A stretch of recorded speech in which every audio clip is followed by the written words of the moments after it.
Gravitz Sports Show.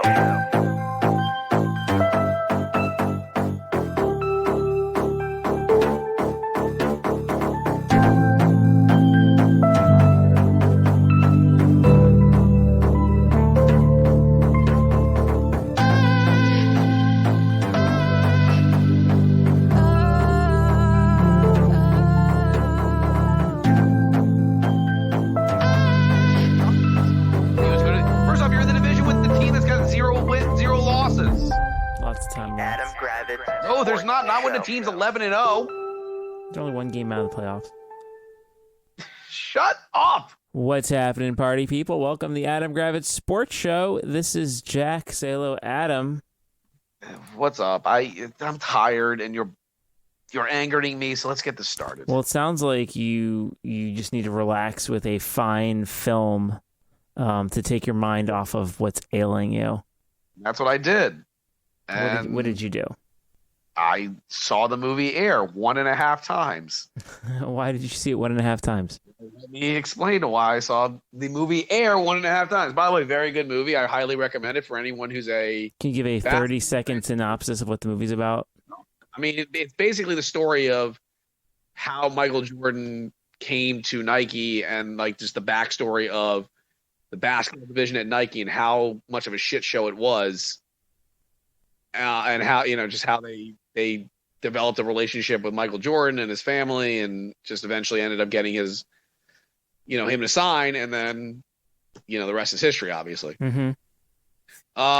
No, so I went to Rio Theater on Saturday night, 7:30 p.m. showing of Air. Everything's fine. Got my candy. What candy did you get? Bunch of Crunch. It is my go-to every single time I go Bunch to of movies. Crunch. Okay. What, you're gonna make a Bunch of Crunch now? No, you're really that's not a candy that I typically you go don't for. like Crunch bars. I love Crunch bars. Why would I not like Bunch of Crunch? I don't know. I never get it. I mean, actually, no. It looks. I mean, it looks fine. It's fine. Yeah, it's pieces of a Crunch bar. It's pieces Why of the hell Nestle Crunch. I guess it's fine. Yeah, it's great. Okay. Anyway, got my Bunch of Crunch, sitting down at the movie. Everything's going fine, and then about 50 minutes into the movie, so a little less than an hour into the movie, the picture goes black, lights come on. Mm-hmm. And nobody knows what the hell's going on. And then we hear the awesome sound of the fire alarm going off and are being told that we now have to evacuate the building. So that's cool. Mm-hmm. So we're going, everyone's standing around, like nobody knows what's going on. And we're standing there outside the theater, about 40 minutes of just standing there. No updates, no nothing. 40 minutes though, pass, right? Mm-hmm.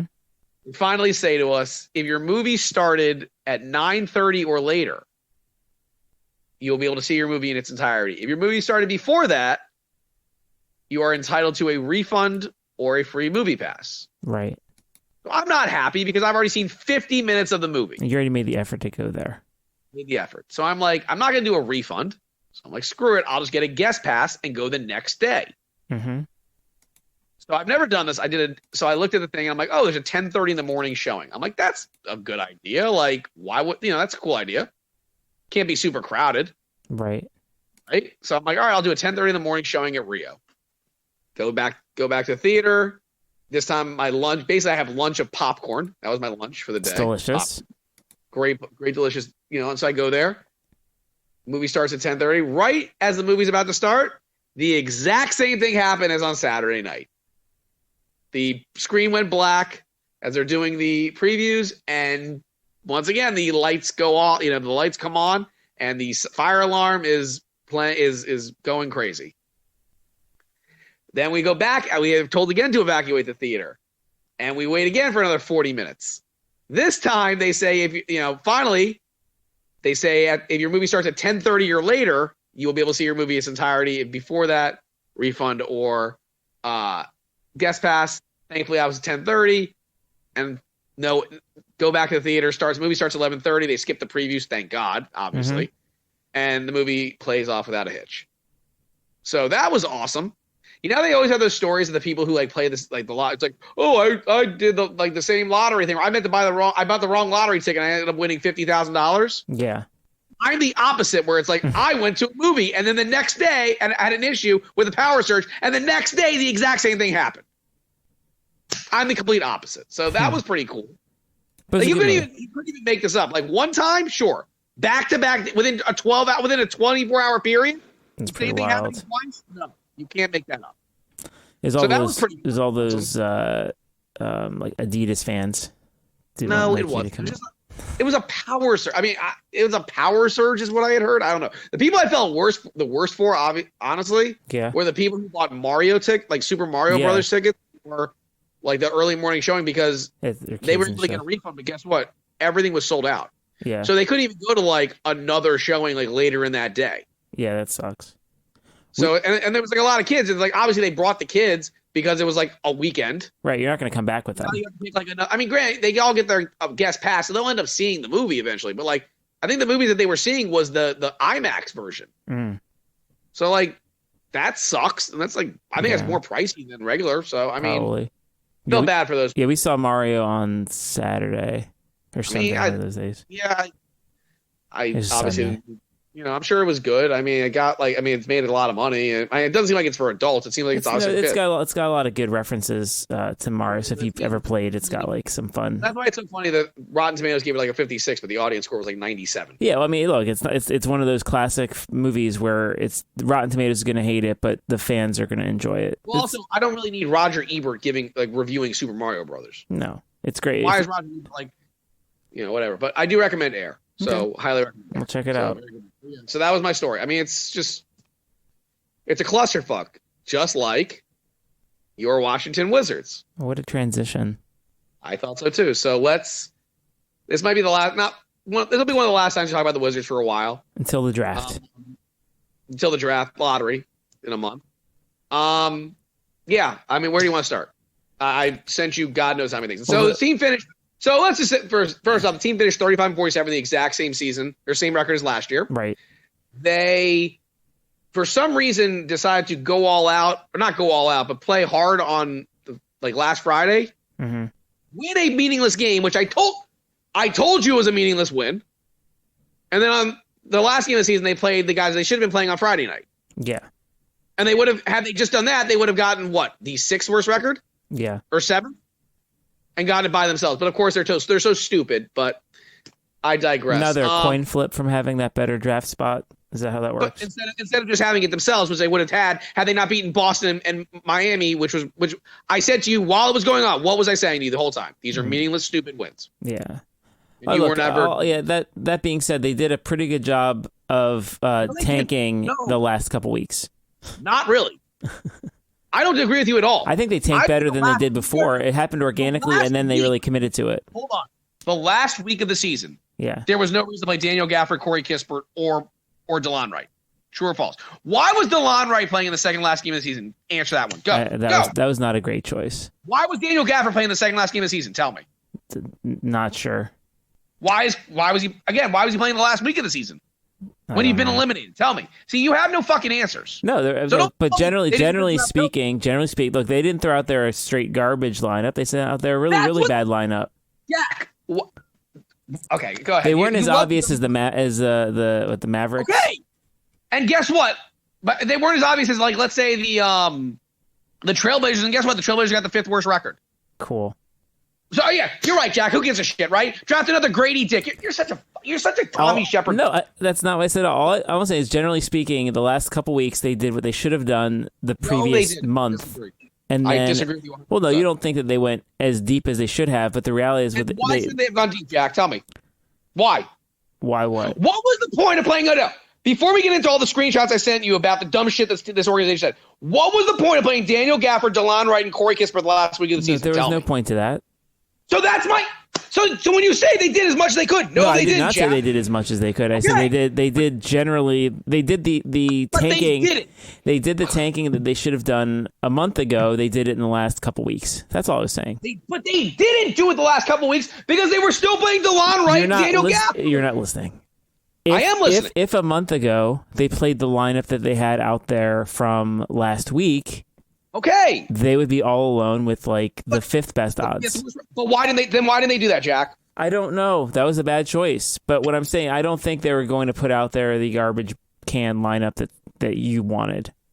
Yeah, God forbid a team that had no fucking chance of making the play-in tournament wouldn't want to get more lottery balls. At the very least, we got to see Isaiah Todd go like 1 for 12 shooting. He sucks. He's a horrendous basketball player and should not be on the team next year. But you'll go ahead. So what do you want to get into, Jack? What do you want to this is the eulogy of the Wizards. Let's talk about the dumb shit comments that this organization says. Yeah, let's talk about the general excuse they have that they were injured. That's a complete and utter bullshit. So the quote you sent me was they claimed the season was incomplete because they didn't have all their players or whatever. Which is so. By the way, the injury excuse, I believe I heard a stat. They finished 25th in games lost. They're 25th in games lost. Yep. Yes. Mm-hmm. And then they also finished. They were 16th by cash earned while injured, so they weren't close to being in the most injured categories. Let me just say something. He says that Tommy Shepard gets an incomplete. I'm sorry. Why does he get an incomplete? I don't think he gets an incomplete. I think the team Kuzma and Porzingis each played 65 games. Yeah. How many more do you expect him to play? Don't know. Okay, fine. Maybe Kuzma could have played another 10. But, I'm so sick of... What I love about the Wizards, and I think you will agree with this, they're the only team that seems to just always use injuries as an excuse for everything. Mm-hmm. It's mind-blowing how this organization will never take accountability for just building a shitty roster and having just a bad team. It's always, it's injuries. And if you point out that DeLon Wright was the reason you didn't have a good year, then we got more problems than you know. No, you can't claim that Beal, Porzingis, and Kuzma didn't get to play together enough. Where he said, "I'd like to see that group play more to make that decision." They played half a season together. I'm sorry, and they were below 500 together. Were they not? Below 500. By the way, okay, go ahead. We'll get into other comments. Okay, that's just Tommy Shepard is such a. Okay, I'm not even surprised that he can't take accountability, but whatever. Go ahead. What's the next one I sent you? Oh, I think this is where Wes says Wes. There are a lot of positives. I think sometimes we get caught up about results and we lose sight of process. Okay. But what is the process? What is the process? Let me ask you a question. What is the point of professional sports, Jack? I believe it's to win games. Okay. Shithead McGee said what again? That we lose sight of just focusing on wins and losses, and we. Let me ask you another question. What positives? And I sent you another thing where they finished 21st in offensive rating, 22nd in defensive rating, 21st in pace, and I think 20th in three-point. That's close. Yeah, 22nd in offensive rating, 21st in defensive rating, 20th in pace, and 21st in 3 points. Okay, so I was. Their lottery pick from this year didn't get to play until the end of the year. Okay. Yeah. Question. Yeah. What were the positives? Tell me. I want and don't give me the. No, you're asking. You're challenging me with finding positives, so I will make things up. So don't get mad at me for giving you positives because that was the mission you gave me. That's fine. All right. Positives. Best positive I could think of was that Porzingis stayed healthy for the whole year. Okay, fine. He played. Okay. That's also an indictment in the fact that you had a top flight unicorn who was healthy, who actually looked like himself, and you still couldn't be above 500. Anything else, Jack? What? Give me some other positives. Okay. I think generally. I don't want to hear Hey! You challenged me with positives. I'm going to give you positives. You let me say them. I'm not saying they're great positives. I'm giving you some positives. I'm listening. Go ahead. All right. Generally speaking, Kispert and Denny look better than they had previously. Okay. Yeah.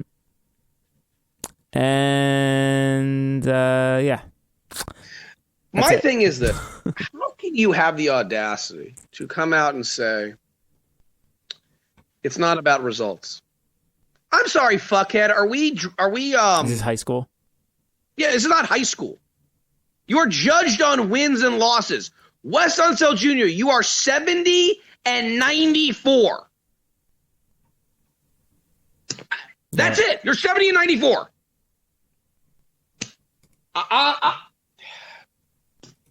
Okay. There's more, so please Go, please enlighten us with some more shit. Go. More shit. Okay. I sent you more shit. Okay. The next thing here is what other good things you said? We got the rating. Okay, so here is the. Okay, talk about the cumulative injury rate. Okay, the Wizards' record since Tommy Shepard took over. Yep. Go ahead. They were in the 2019-2020 year, they were 25-47. Yeah. In 2021, they were 34-38, and then they were 35-47 and 35-47. So tell me why this guy deserves another. Just tell me why he deserves another shot. I'm just asking. I'm being dead ass serious. No, there's no reason. I don't not a season above 500. He didn't finish above 500. He's made the playoffs one time in 4 years, and that was a 8th seed where you were gentlemen swept by the Philadelphia 76ers. Yeah. The man is not good at his job. He's not. He's been at the organization for 20 years. He's not good. He needs to lose his job. That's it. I don't think he deserves another chance. He doesn't deserve to, he doesn't deserve to hire the next coach. There needs to be a complete just cleaning out of this organization. Go ahead. Let's get to the Bradley Beal stuff, and then we'll just give our like final thoughts on the Wizards. Okay. Go ahead, give the Bradley Beal shit. Brad says... Brad, our franchise player, correct? Franchise player? Brad, yeah. Where did you What send did our franchise player have to say, Jack? I'm trying to find it. It's in... you want me to give you the general gist? No, I'll find it. You give me a moment here. It's not where I left it. I know it's not. Where did Brad... Did you send it in G-Chat? I think you did. I thought I did. I might have. You scumbag. I thought I might have sent it. You scumbag. Here it is. I can basically say he deemed this year... Okay, here we go. Okay. Go ahead. Oh, I just want to note. Okay, so here it is. Tommy Shepard said he believes Bradley Beal is getting into the prime of his career. This is my favorite. Okay. Bradley Beal is entering the prime of his career. I believe Bradley Beal is how old right now? 30? Now, technically, he had one of his most efficient offensive seasons. He was efficient. But he only played 50 out of 82 games. I also asked you a question. When was the last time Bradley Beal played 65 games in a season? Do you know when that was? 2016? Yeah, okay. 5 years ago it's been. Okay. 5. To say that he's entering the prime of his career. No, the prime of his career was 2 years ago when you and I wanted Bradley Beal dealt for like these 3 first-round picks and multiple young players we could have gotten. Yep. It is not now when he's playing 50 games. Nope. But please find me the Bradley Beal quote. I got it. Okay. Say this next one. Go ahead. All right. Go. Bradley Beal. I'm frustrated and I'm angry, but I express that to the necessary voices, which is not a thing you say, and people who need to hear it. I don't make decisions. I want everybody to understand and hear. I don't run the team. My name is not Tommy Shepard. My name isn't Ted Leonsis. That wasn't even the comment I wanted you to I'm read. at peace with how the year went, but I'm not at peace where we are as a team. There it is. My patience level is low. It's not like I'm not angry. The way y'all are talking, trying to kick me out of here. What do you want to attack first? Which of his dumbass comments do you want to attack first? Well, I think he kind of plays GM. He wants to be the general manager. He wants to be the owner. Do not tell us you do not have a say in the decisions made on this team. You are the driving force behind getting rid of John Wall. You are the driving force behind getting Spencer Dinwiddie to come to Washington, D.C. Yes or no? Yeah, those are 2 bad choices. So do not tell us you are consulted. True or false? He's consulted on moves. He's making $50 million a year. He gets consulted. Thank you. So don't tell me he's not consulted. So don't play I don't make the decisions. I'm not Tommy Shepard. You might as well be Tommy Shepard, you piece of shit. Yeah. And then to say I'm at peace with this season. That's a weird thing to say for sure. Wow, you're at peace with the team missing the playoffs. You're at peace with being one of 10 teams to not make the playoffs. Yeah, at this point, it's basically like everyone makes the soccer. playoffs. Everyone makes the playoffs. I don't know what else. And then today we were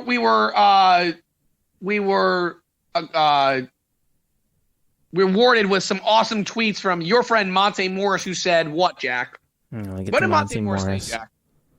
What did Monte Morris say? What stupid shit did this moron say? Okay. Come on.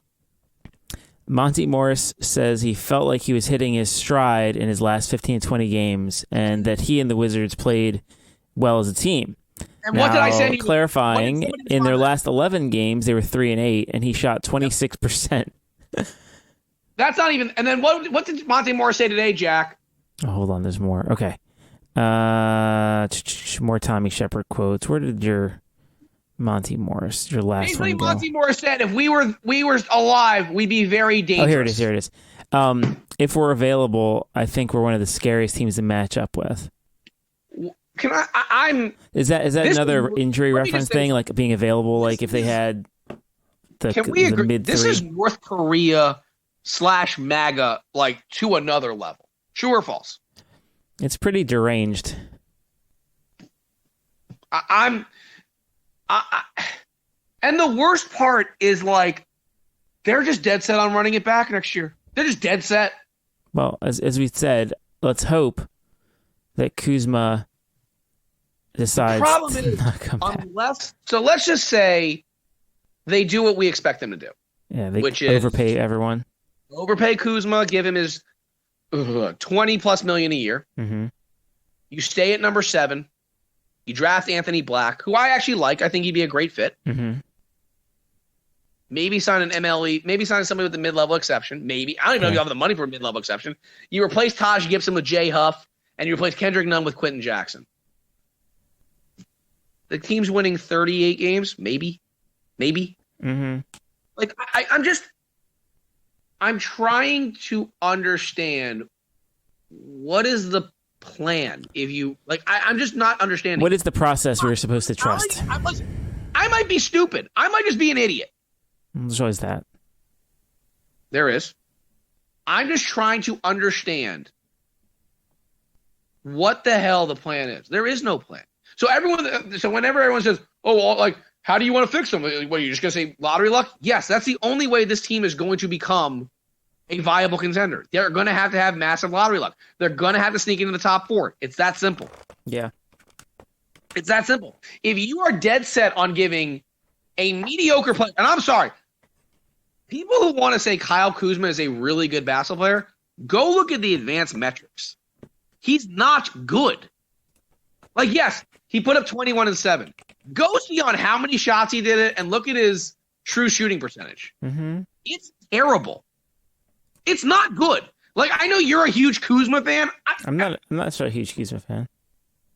But you agree that, like, Kyle Kuzma can kick rocks at this point. Like, spend that money on you don't need this team. Would you agree? This team overvalues their players more than any organization in sports. They get a Kristaps Porzingis. They think he's worth $50 million a year. They get a Kyle Kuzma. Market prop for him should be what? Let's say $15 million, maybe. Okay. And am I wrong? Mm-hmm.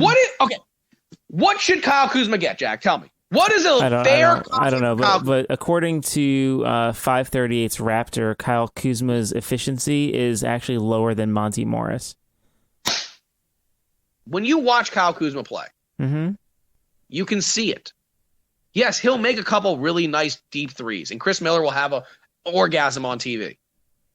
But you forget the 97 turnovers he has, or the terrible heat checks he'll take from 3. Yeah.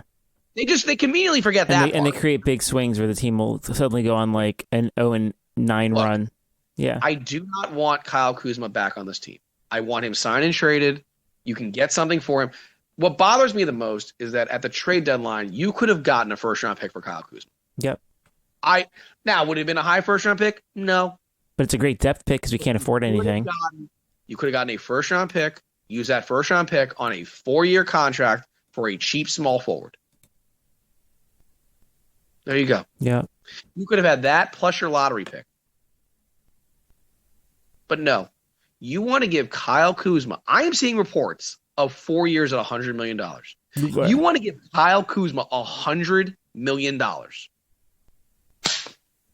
got no. I don't even know. I don't know. Next year, it's going to be the same thing with me, Jack. I'm rooting for every loss again. I'm going to. Unless they get Wembanyama or Scoot. Then I'll root for them to win. but I'm not. You agree? Are you rooting? I would hope you're not rooting for wins again next year. There's no point. Do you want Tommy Shepard and Wes Unseld Jr. back? I don't think they should. I don't think they deserve to make the draft this year. What do you mean? Like, I don't think that the current management should get to stick around to draft in this pick in this year's draft. By the way, have you noticed something? Have you noticed Leonsis has just been MIA? Yeah, where is he? I'm saying we've heard nothing. He's turning into Snyder in that like Snyder's disappeared. Well, thankfully, yeah. I know, but I'm saying we don't hear anything. No, he used to be out front, right? He's always doing stuff. Ted's takes. We got nothing. All of a sudden, when the Caps and the Wizards both suck, look, he's vanished. Yep. We'll have to catch him at a DC Defenders game. Huh? So you have to catch him at a DC Defenders football game. Again, Tommy Shepard is a joke. To have the audacity to say this team can't be judged and it's an incomplete and that it's because of injuries. No, it's because you built one of the worst 4 through 10 rosters in the NBA. You're the idiot who we had problems scoring off the bench. So what did you do? You traded our one good bench scorer for a third string point guard. So no, I don't want to hear it. You're the one that drafted Isaiah Todd at 31. You're the one who drafted Johnny Davis at pick number 10.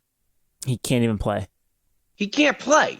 I don't care about what he did the last 2 weeks because guess what, Jack? That's not going to be his role next year. No, and he was playing, and also he jacked up like 20 shots a game.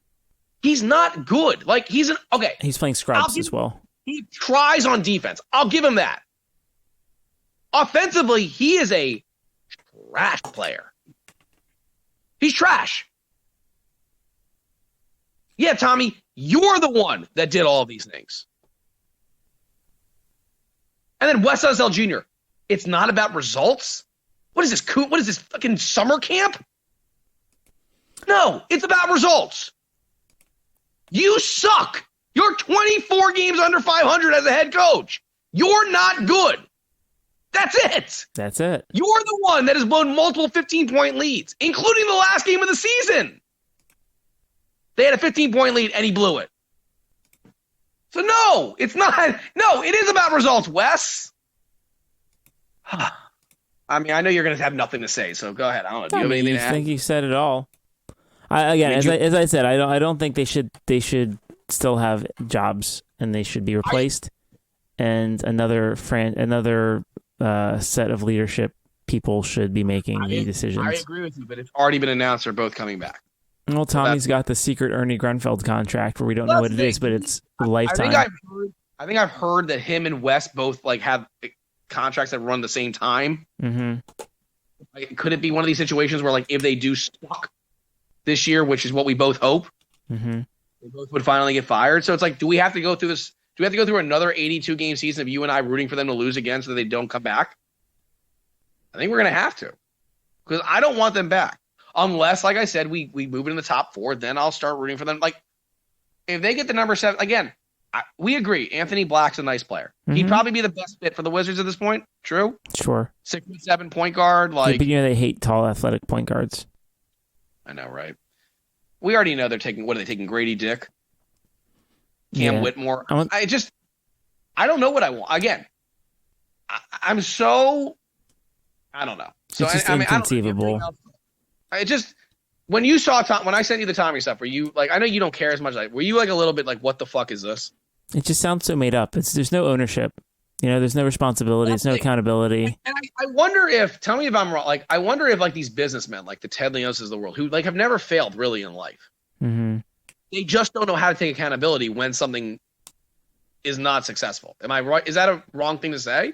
Well, I find it's hard to be successful in business or life when you don't have ownership and accountability. But when you have lots of money, it's easy to overlook a bunch of stuff. I think at some point, look, this is going to be, next year they're probably going to be under 500. I mean, it's like 5 years straight under 500, right? Right. And again, we had this conversation that if everything goes well, and I mean everything goes well, and they don't end up getting like, Victor or Scoot or something like that, their ceiling is maybe 42 wins, maybe. Yeah. Do you know what so I'm watching, well, as we're doing this, I'm watching the Hawks in Miami. Do you know what their records were, I think, to like make it into the play-in? I think it was like 41-41 or something. Mm-hmm. So basically, your ceiling is play-in game. Right. And that's no way to live your life. No one's going to win a championship from the play-in spot. Now listen. I do think there's a chance that like teams that finish like 5, like, yes, is there a chance the Knicks take a step back? Sure. Is there a chance that teams have injuries? Yeah, it's possible. But we both agree that like if everyone stays relatively healthy, the best we're going to do is the playing game. Right? And that should not get you, like, if Wes Unseld Jr. makes the playing game next year, he should lose his job. The Miami Heat are 44-38. And they made the playing game. They're first in the Southeast. What's Atlanta's record? 41-41. I mean, and both teams are better than the Wizards. Right. That's the thing. I don't like what. So my question is, when you're saying like, okay, the Wizards can get back in the playoffs, who of the 10 teams ahead of us, like, who are we jumping? I mean, yeah, there will be some changes with teams, but like, I mean, are we better than the Bulls at this point? Like maybe, I guess Toronto might do a rebuild. Yeah, I mean, maybe Toronto does a rebuild and like they struggle. But you get what I'm trying to say. Yeah. Okay, how about this? Let me ask you this. Of the 6 teams that made the playoffs, okay, Brooklyn will take a step back, we think, right? Yeah, Brooklyn will take a step back. But don't we think that like Miami or Atlanta will just jump right into that? Mm-hmm. So really, what we're saying is we're competing against Toronto and Chicago. Let's take out Brooklyn because we both know Brooklyn's going to take a step back. Do we see a scenario where we're better than the Knicks? Nope. Cavs, not Cleveland, Sixers, not Philly, Boston. Not Boston, not Milwaukee. You're not better than any of those teams. That's 5 teams. So basically, what you're doing is you're saying, hopefully, you're fighting with like 6 other teams for one spot in the actual playoffs. Mm-hmm. Okay, got it. Those are great odds. Everything's got to go right. Right, and that's the thing that's so frustrating. Is like you have to hope that what Beal, Porzingis, and Kuzma play. Let's say if I set the over/under at, they have to play what?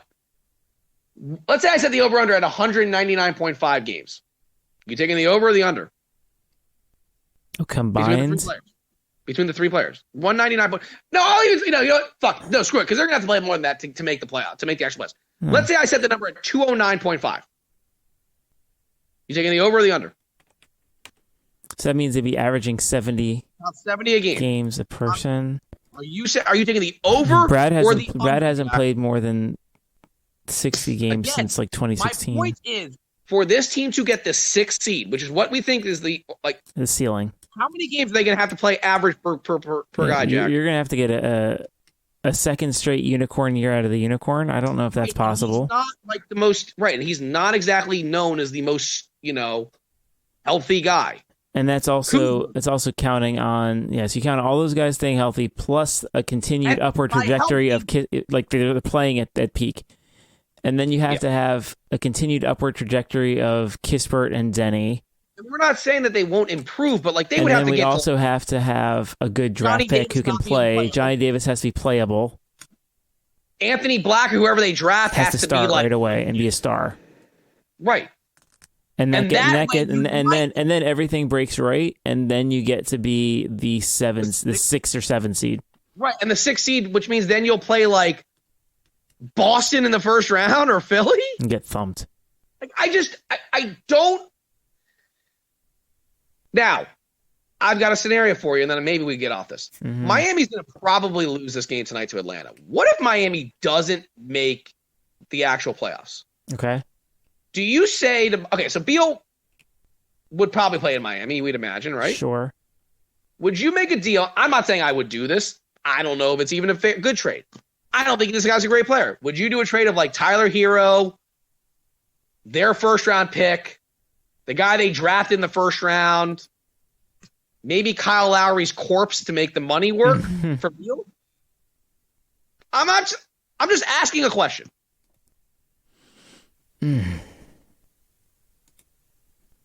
Like, Yeah, I'd would get you out of the do it? Beal market, sure, and we'll get more players. Fuck it. Basically, for this team to do what they want to do, you're gonna have to get out of the Beal market. See I just don't know if the you corpse of Kyle Lowry. Did you see Well, that? what I'm saying is He's old. Beal has a no trade clause. We imagine that the teams he would approve a trade to would be like Miami, Boston. But Boston's not going to give us unless Boston flops tremendously in the playoffs, are they really going to give us is Jaylen Brown really going to be a Wizard? No. Mm-mm. You get what I'm saying, but I don't know, man. at least the season's over, so I guess we don't have to talk much more about the Wizards. Yes, it's been granted mercy by the Wizards. It's good. I guess we can do a really, really quick NBA preview. As I said, Atlanta shockingly is beating Miami at Miami. So that's a shocker in the play. Next game starts in about 10 minutes. It's going to be Minnesota-LA. I don't want LA to win, but I think LA is going to roll them. You'd agree with the Gobert. Rudy Gobert punching his guy. Gobert's not that's playing. That's kind of cool. A little, God, he's such a wuss. Gobert's not playing. Jade McDaniels got hurt. So, yeah, I think. Do you see any? Okay, how about this? Let's go quickly. Do you see any upsets in the first round? Do you see any? What do you think could be an upset? Mm. And I don't say the Warriors over the Kings because that's not an upset. Let's see. Because the Warriors are massive favorites. Do you see any? Okay, how about this? Could you see the Lakers beating let's say the Lakers win. Could you see the Lakers beating the Grizzlies in the first round? I could. Anything's possible with LeBron James. I'm saying, do you see any first round upsets is what I'm asking you. I don't. I don't think so. Okay. I don't think so. Again, I think LeBron James always makes it interesting. I wonder if you could. I think the one I could maybe see, and maybe I'm crazy, the Clippers maybe shock the Suns. Maybe. Honestly, it's a 5 versus 4. No, I know, but the Suns are the Suns. The Suns have KD and Booker and Okay. Paul, and the Clippers are missing Paul George. I'm just saying I can see that as a potential upset. Okay. That's all I'm saying. Fine. But I think I don't see any upsets either in the first round. I think if you took all the I don't know if you agree with me. I'm rooting for the Kings to beat the Warriors. I don't think it's going to happen, but I'm rooting for the Kings to beat the Warriors. I don't know about you though. Yeah, I think so. It'd be kind of cool. Yeah, that's fine. They're massive underdogs. Yeah, that's really it. Yeah. So that's all, man. Good. That's all. I'm glad that you got to see your movie. I'm glad the Wizards are done, so you can stop worrying about them for a little bit. I'm happy. I'm happy because it's just I don't know. You didn't really add much to the conversation tonight. I just think that well, this is your time to shine. Well, I don't want to it just sucks. I think we both agree. It just sucks. I think it sucks. We just want to have nice things. It's been 5 years since they've been above 500 or whatever, and it's you and I are not stupid. We don't expect them to be on the Bucks level or the Celtics level or whatever. But to go 35-47. 2 years in a row. Oh, I'm apologizing. So it's Hawks Celtics. So the Celtics are going to be playing the Hawks in the first round. Okay, interesting. Well, you've already banked it. What do you mean? Well, the playing game's not over yet. There's still 2 minutes left. 27 seconds ago. I'm watching it. Oh, fine. I just got the feed kick up. All right, no, it's over. You're right. Okay. So they play that. Then Miami gets to play, I think, the loser of, or the winner. They play the winner of the Bulls Raptors last spot. So, yeah. Anyway, so playing tournament stinks for some teams. No, I think it sucks. I think it sucks. I think we both agree. It sucks. So yeah. All right. Well, good for Adam. This is Jack. What's that? What you're gonna say? I was gonna say in 1 more month is our big day. 1 more month's our big day. Oh yeah. May 16th. May 16th is lottery. Oh, lottery. Lottery. Yep. Okay. Well, for Adam, this is Jack. This has been the Adam Gravitz Sports Show. Have a great night. The Adam Gravitz Sports Show.